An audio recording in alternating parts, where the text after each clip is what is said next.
Hey folks, it's your buddy Mike Messier. It's a Friday night. It's June 30th. Happy early 4th of July weekend. We've got the 4th of July coming up. And I had a subscriber over on one of my two other channels. If you didn't know, I've actually expanded my YouTube presence. So on one Mike Messier, where I do my What's in the Box videos now, the Mike's Instant Movie Reviews, and some of my other life rants. I'm going to have to do a really angry eBay rant that's brewing inside of me based on recent eBay events. But a gentleman, Spiffy, I believe it was Spiffy 5678 or Spiffy 8576, made a nice comment. He said, "Since you are a UFC guy, what's your take on the Poirier Gaethje match coming up?" And I'm going to be fully transparent and honest. I do have a prediction, but I had to put some time and effort and research into this. Because I guess I just totally missed out on their first fight. It was a UFC fight night. I have watched it now, as of 2 days ago, but I had to do the research. I would have totally remembered a fight like this. This was very reminiscent, their first fight on the UFC fight night, I believe back in 2018. Reminiscent of the late Stephan Bonner and Forrest Griffin fight from that, climactic UFC, the original UFC fight night. So these two guys really beat the crap out of each other. It was a 5-round main event fight. Were they still at 155 at that point, Poirier and Gaethje? I think so. A hell of a great fight. I mean, Poirier just comes out, beating the crap out of this guy. Gaethje, almost like just accepting punishment just to wear down the opponent. And then Gaethje kind of wins maybe the third round. And then the fourth one has just started, and it's like Poirier's leg is all screwed up. This is the first fight I'm talking about, because Gaethje's nailing him with these leg kicks.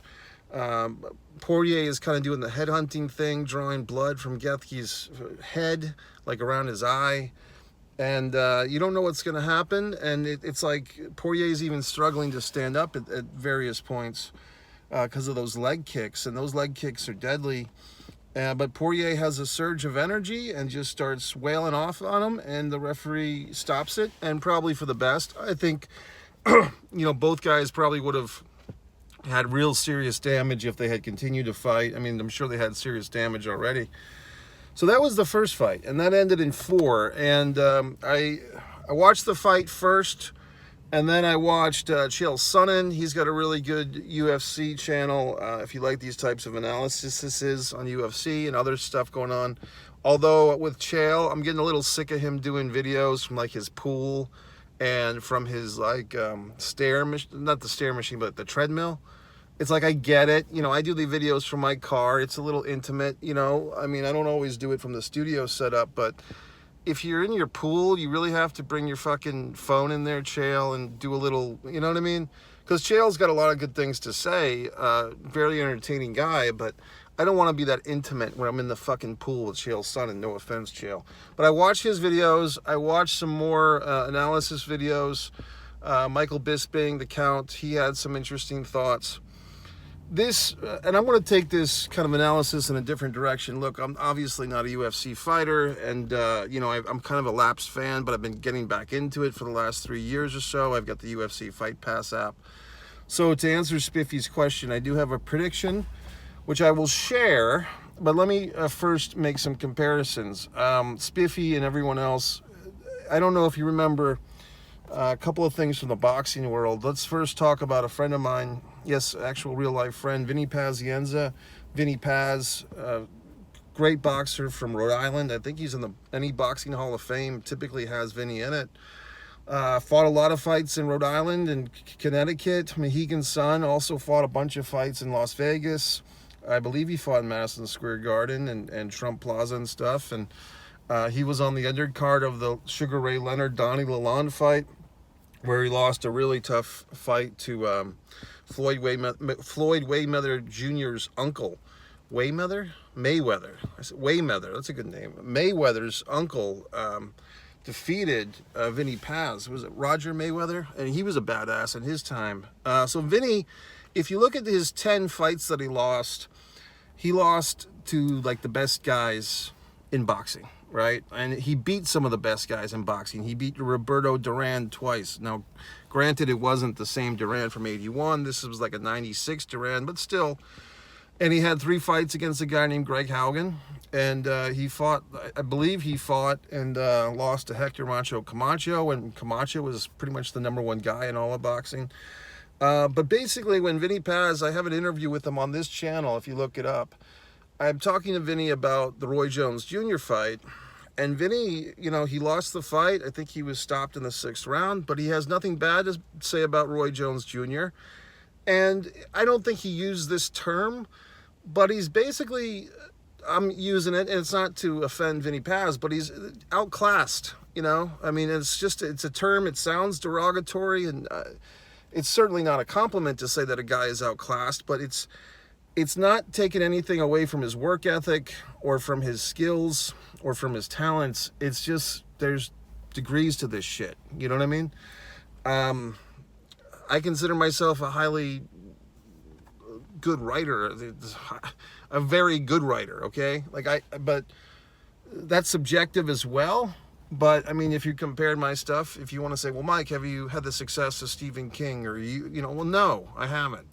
So for Vinny Paz, as great as he is, a 50-win fighter, to just kind of, in a nice way, and not putting himself down, but say that he was outclassed by Roy Jones Jr., it's just a testimony to his own integrity and to his own intelligence, really. And I feel in some ways, although they are very close, I feel that the person I'm picking to win this fight is in a higher class by about a half than the opponent. I could be wrong. And yes, they fought 5 years ago, but I'm still going to go that he's about a half a class. He's like a A-, the other guy's a B+. If you really want to judge on like the all-time great scales. If you want to judge on the current scales, like just who's active now, you'd say that, okay, one guy's an A, one guy's an A-. But let's just say that one guy's an A-, one guy's a B+. You know, whatever you want to go with that. Another boxing analogy I want to use, Spiffy, is the trilogy, Riddick Bowe, Evander Holyfield. Their trilogy of fights, I believe, started in 1992. And I want to say that lasted all the way to 1995. And oddly enough, this is how those fights went down. The first fight was 12 rounds, great fight, and Bowe won the title on a decision, which it's kind of hard to do, to win a boxing title on a decision, because the referees might want to stick with the champion if a round is close. And they had many close rounds, but they gave the decision to Bowe. I can't remember if that was a split or a unanimous, but in any event, Bowe won a decision. The second fight, just about a year later, got really interesting because the fight, Bowe's now defending the title in a rematch against Holyfield. They're fighting in an outdoor venue, basically a parking lot type of venue, and maybe it's Caesar's Palace or something like that, like an arena made outside. And some nut, this was the 90s, so we still had shit like this happening. Some nut parachuted into the ring, okay? And this asshole had done this type of thing a couple of times. You can look him up, Parachute Man, I think he called himself. So he would parachute into like sporting events, and it's amazing this guy never got shot, to be honest with you, because he was really a public nuisance. And I don't even know if he had any type of, I don't think he had a political cause or anything, but this was just an asshole that had like some type of plane or something that he had access to, and he did it more than once. And he did this in the middle of a heavyweight boxing match, a pay-per-view match that people are paying money to watch. And like I said, he's got no political agenda. He's not running for office. He's got nothing but just to bring attention to himself and be a shit stirrer. And he fucking parachutes into this boxing ring. And in the middle, I believe in the middle of a round too. And Bowe was actually winning the fight, I think, on the scorecards, and by the general consensus, Bowe was winning this fight. And Bowe, I think his mom, I think it was his wife, I think his wife was pregnant and in the audience at the time. And she kind of had like, I don't want to say, she got very anxious, let's put it that way. And I think she might have passed out, or she got very scared because she thought her husband, who was in the middle of a fucking boxing title defense, biggest boxing fight in the world, one of the biggest sporting events of the year, he's Riddick Bowe, and his wife, I believe it was Bowe's wife, had like, she fainted, or she needed to be taken out of the arena because she had like an anxiety attack, or she passed out or something, because she was afraid her husband was gonna, you know, be assassinated, or, you know what I mean? Because look, if you grew up in that generation of you know, JFK getting shot, and then on national television 2 or 3 days later, the guy that allegedly, you know, shot JFK, you know, Lee Harvey Oswald, he gets shot by Jack Ruby. I don't know if this lady was old enough to remember that. She probably did on some level. But in any event, I think it's quite understandable that she passed out of fear. And now this is Riddick Bowe's, the mother of his unborn child. Okay, now you could make it a point, maybe she should have been like Adrian and stayed home and watched the fight on TV. But she was there in the arena, and, you know, Riddick Bowe was very concerned because it's his wife, and his fucking baby is in this woman, his wife. So he's, understandably, his concentration's been shot, okay? And he probably wanted to get the fuck out of there as soon as possible, and I want to say that there was a 20 to 40 minute delay in the fight. Like, they had to get this fucking asshole out of there. They probably had to do a whole security sweep of the building to make sure that there weren't other fucking parachute men coming into the fight. I'm wondering if Bowe or Holyfield, if anyone from their corners wanted to, you know, pause the fight or not finish the fight that night. I don't know. I mean, that's going back, you know, quite some time at this point. I mean, that's, what, 30 years ago. The point that I'm making is Bowe ended up losing that fight by decision. Had Bowe not been interrupted, had his wife not been taken out, it's quite likely he would have won that fight, either by a knockout or by decision. We'll never know. We can't, you know, do a Mandela effect video and figure that fucking thing out. The point is, Bowe lost the second one, then they had to do another one. Now, between those first two, and then some stuff happened. I think Holyfield lost the title to Michael Moore. Michael Moore, in turn, lost the fight to George Foreman. Bowe was kind of floating around. Holyfield's kind of floating around. And then, you know, I think Holyfield had lost a couple of times. He lost to Michael Moore, and now he's back, and he's fighting his old pal Riddick Bowe in late 95. Now, remember, this is before Holyfield beat Tyson. This is before Holyfield fought Lennox Lewis twice, before he fought John Ruiz 2 or 3 times, I think 3 times. So Holyfield's still pretty much Holyfield, and he's fighting Riddick Bowe, and they were friends at this point. They had become very friendly in real life. They went to each other's family's house for like kids' birthday parties and stuff. But Holyfield and Bowe got down to business. They had their 3rd fight of the trilogy, and I believe Riddick Bowe won in the 8th round. So my point is, Riddick Bowe won the first fight, and Riddick Bowe won the 3rd fight, clearly. And the second fight was kind of a botchy fight that he lost. But if you look at the duration of the whole thing, the superior fighter was Riddick Bowe. Flash forward ahead, you know, many years, I'm going to get back to Poirier and Gaethje. I'm making a big point here. This recent Tyson Fury series, 3 fights with Deontay Wilder, Tyson Fury, the first fight's a draw, okay? Deontay knocked the guy down twice, I believe, in the late rounds. But if you really looked at that fight with those, yes, you know, Tyson got knocked down a few times. Tyson pretty much, in order to even get the draw, he had to really dominate the rest of the fight, because I don't think he got any knockdowns on Deontay in that first one, right? So maybe I'm forgetting. But basically, the first one was ruled a draw. I would kind of say that Tyson was at least more skilled, if not as powerful. The second fight was a horrible fight, a very one-sided. Tyson Fury dominates, wins a decision. Deontay blamed his suit of armor. Third fight comes. It's a great fight. If you haven't watched Deontay Wilder versus Tyson Fury 3, I think it's up on YouTube now for free somewhere. You can find it. Watch it. You'll thank me later. Great fucking fight. In fact, if you hadn't watched any of those Deontay Wilder Tyson Fury boxing matches, all 3 are on YouTube somewhere. Watch the first one. Second one you can skip. Third one's great. All right? Tyson Fury in those fights was definitely, in my opinion, dominant, okay? Not just winning 2 out of 3, but really just better all around. Now we get to our friends in lifetime while we're all here, Poirier and Gaethje, and I'm apologizing because I'm probably saying these guys' names wrong. Poirier is French. I'm having more luck with that. Gaethje, okay. I'm thinking of Theodore Roethke, the fucking poet. But if you, My Papa's Waltz, look that one up. Poem. But basically, Justin versus Dustin, Poirier versus Gaethje. First fight goes 4 rounds, knockout, TKO, I guess, for Dustin. This is my prediction for fight number 2, July 29th pay-per-view. I will be watching, most likely in a movie theater. I am predicting same first, same as the first. Second verse, same as the first. Second verse, same as the first. Dustin Poirier to win by TKO, ref stoppage in round 4.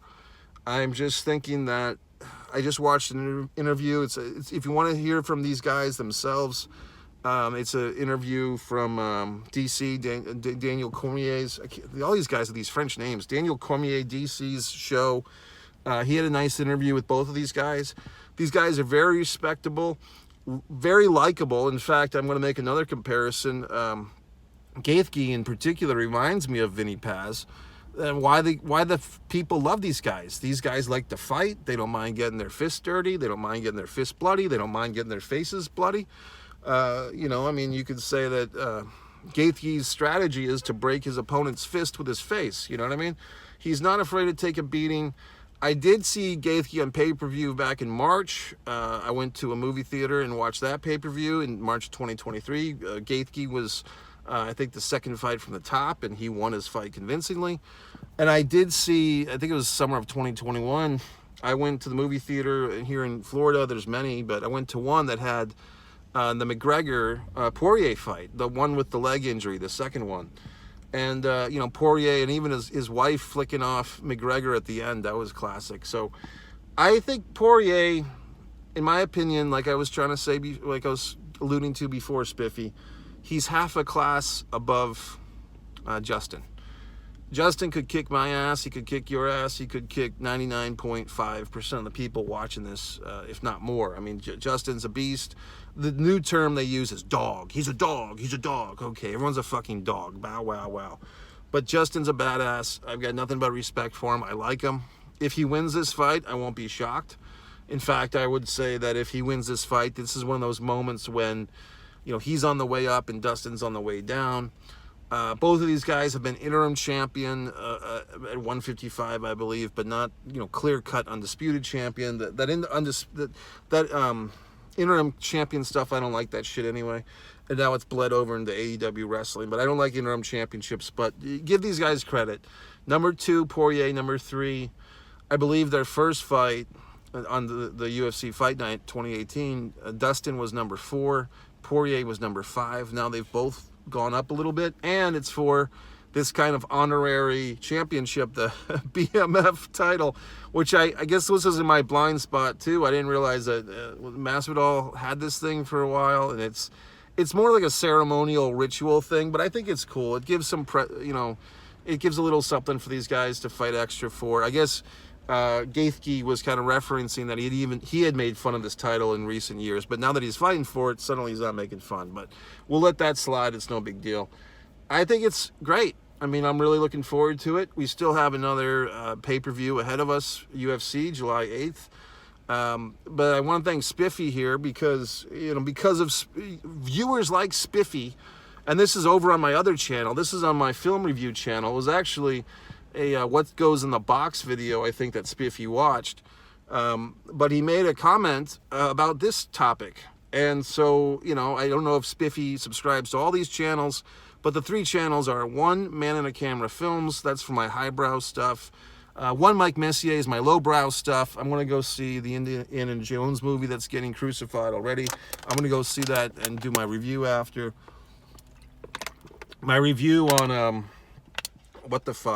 Ezra Miller and the Flash is classic me, classic Mike Messier rant. Go over there to see that. And then that's all on 1 Mike Messier. A lot of the stuff you probably used to enjoy on this channel is over on that channel now. And then we have this one Pro Wrestling and Sports Fan. And this is under the category of sports. So Spiffy, thanks a lot. I'm predicting Poirier in 4. Both of these guys are badasses. I've also been watching all the early UFCs. I'm up to number 17. I just watched the Bayou one. I was going to do a video for each one. Let me know if you want me to do that. Thanks. No, I can't stop. I got to stop the video. I can't stop it.